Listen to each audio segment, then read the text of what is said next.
how to delete your phone number on Discord. So if you find this video helpful and you are new here, consider subscribing and click that bell icon on so you'll be updated if there are new uploads in this channel. So let's go. Of course, we are going to do this on a Discord. So let's go to the Discord app.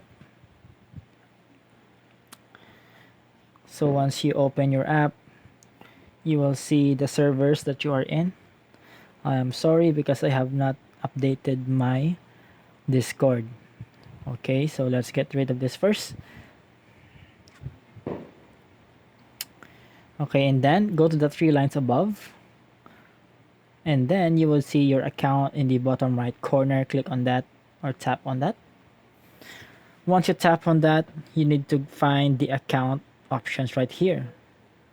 So there's the account options and go to the phone options.